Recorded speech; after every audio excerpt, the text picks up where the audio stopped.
Mesdames, Messieurs, bonjour et bienvenue dans cette édition. Procès de Karim Wade, Abdoulaye Diop, l'ancien ministre des Finances, cité comme témoin devant la barre disculpé. Karim Wade, Omar Samb, commissaire aux comptes des sociétés HS, Black Pearl et ABS, a été interpellé par le juge Henri-Grégoire Diop sur de faux rapports. L'audience reprend ce lundi avec la poursuite des auditions des témoins. C'est un récit signé Adi Atala. On a assisté à un dialogue de sourds entre le président de la Cour spéciale Henri-Grégoire Diop et Omar Samb, le dernier témoin à être entendu ce jeudi. Le dépôt de faux rapports provisoires en est la principale cause. Selon le président de la Cour spéciale, de faux documents auraient été déposés par le commissaire aux comptes de AHS Société, Black Pearl et ABS entre autres.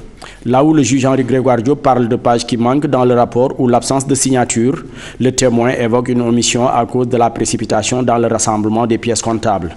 Abdoulaye Diop, ancien ministre de l'économie et des finances, a ouvert le bal des auditions. Il a au cours de l'interrogatoire confirmé avoir connu Bibo Bourgi dans les années 90 par le biais de la mère de ce dernier. Il était à l'époque percepteur de Dakar Centre et il lui arrivait de travailler avec la famille qui gérait une société de transit.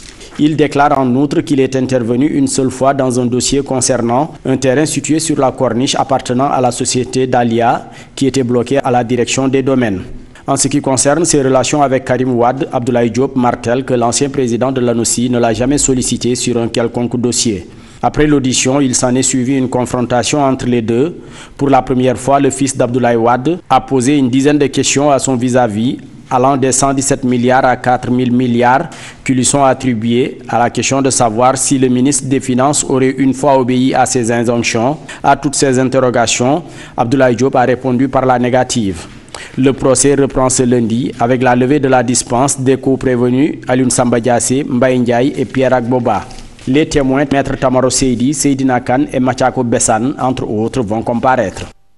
Adiatala, merci. Sidia Bayo, toujours à Dakar. Les dispositions de l'article 73, alinéa 3 de la loi organique de 2008 le retiennent sur le sol sénégalais. Après le recours de ses avocats, l'heure est à l'attente de la décision de la Cour suprême. Maître Bamba Sissé et compagnie souhaitent l'annulation de l'arrêté ministériel. L'opposant gambien sera édifié sur son sort dans 8 jours. Fatidien Martien.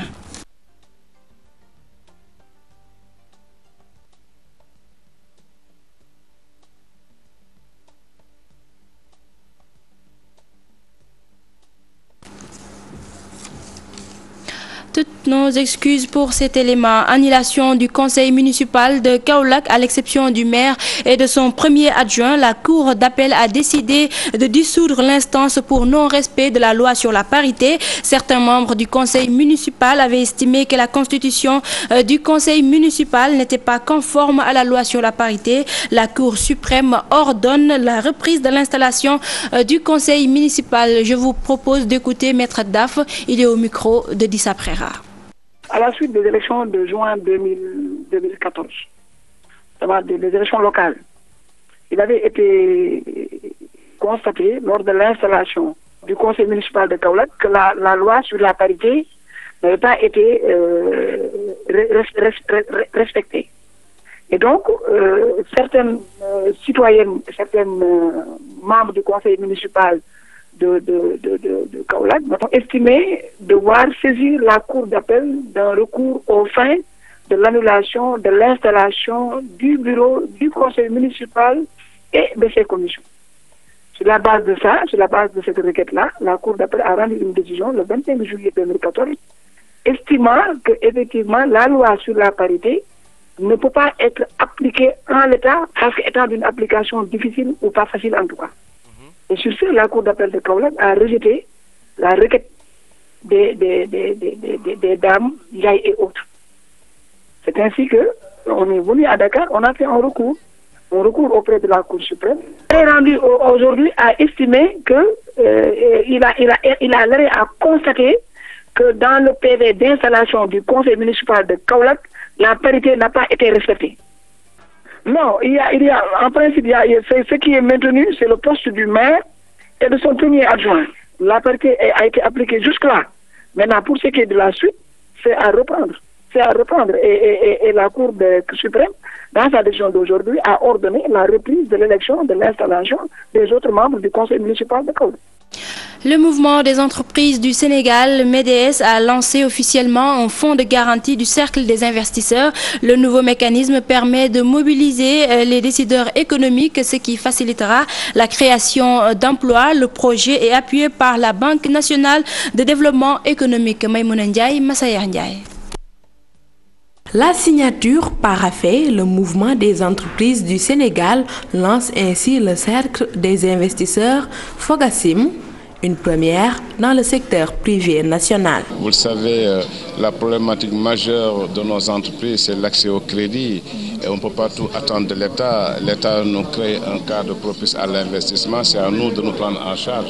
D'où l'initiative très novatrice du MEDES à mettre en place un fonds de garantie, le Fogassim, un fonds de garantie du cercle des investisseurs du MEDES. Mobilisation des actions, accès au financement, système de garantie bancaire, tout est défini. Le minimum requis, 300 000 francs CFA. Un fonds comme celui-là pourrait permettre à l'entrepreneur d'être accompagné à hauteur de 70%. Donc il reste que 30% que sa banque personnelle et lui-même pourraient apporter comme garantie. Donc ça va faciliter l'accès au crédit des promoteurs, des chefs d'entreprise et surtout ceux qui sont dans les petites et moyennes entreprises et dans les toutes petites entreprises, ce qu'on appelle nous les TPE. Un dynamisme, une innovation saluée par le gouvernement. Il s'engage à appuyer cette initiative du MEDES. L'État du Sénégal ne ménage aucun effort pour soutenir et appuyer la promotion de l'entreprise sénégalaise. Nous nous emploierons pleinement et progressivement à lever tous les obstacles qui jusqu'ici entravaient l'essor et le développement de ces entreprises. Après le démarrage de ces activités, le Fogassim sera ajusté, rassure Manik Diop. D'ailleurs, dans les semaines à venir, d'autres fonds seront signés, ceci pour accompagner les petites et moyennes entreprises. L'assainissement du secteur des convoyeurs et voyagistes pour la Mecque, c'est ce que souhaite le consortium des organisations privées. Ce après la privatisation du Hadj. Safiatou Sek Djong déplore les conditions d'hébergement et de restauration en Arabie Saoudite. Mbaké Amar à la caméra Younous Diatta. Retard de vol, mauvaises conditions de restauration, distribution tardive des quotas entre autres, des mots qui ont accablé les pèlerins pendant le Hajj passé. Beaucoup de dysfonctionnements qu'on a essayé de souligner, c'est-à-dire le retard de Sénégal Airlines, la distribution des quotas qui a été décriée. On a eu le manger en Arabie Saoudite qui était mal géré. On a eu la Banque islamique qui au finish, qui nous a donné des chèques que Okala et Arajibank a refusé. La privatisation du pèlerinage, une mesure du gouvernement. Madame Safiatou Sek Djong invite l'État à assainir le secteur. Nous voyons que cette privatisation doit être préparée, doit commencer par une régulation, doit commencer par un assainissement du secteur privé. On est 198 sociétés, organisations. Vous croyez que c'est sérieux? Avec des sociétés qui ont 20, qui ont 30, il faut réguler. L'ouverture des procédures du Hajj 2015 prévue dans 20 jours par l'Arabie Saoudite, une distribution des quotas s'impose selon les acteurs. Il y a de nouvelles mesures de l'Arabie Saoudite dans 20 jours. Le système électronique saoudien va être ouvert. Et ils disent que tous les pays du monde entier sont au fait. Ils sont prêts. Nous, aujourd'hui, on n'est pas prêts. On n'a pas encore distribué les quotas. Le consortium des organisateurs privés pour le Hajj et la Umrah a tenu une rencontre pour faire le bilan du pèlerinage 2014 et voir les perspectives de la privatisation. Mbaké Amar, merci. Je vous le disais tantôt, l'opposant gambien Sidi Abayo, toujours à Dakar. Les dispositions de l'article 73 alinéa 3 de la loi organique de 2008 le retiennent sur le sol sénégalais. Après le recours de ses avocats, l'heure est à l'attente de la décision de la Cour suprême. Maître Bamba Sissé et compagnie souhaitent l'annulation de l'arrêté ministériel. L'opposant gambien sera édifié sur son sort dans 8 jours. C'est un reportage signé Fatidien. L'affaire Sidia Bayo a pris une nouvelle tournure après la requête introduite par les avocats de l'opposant gambien.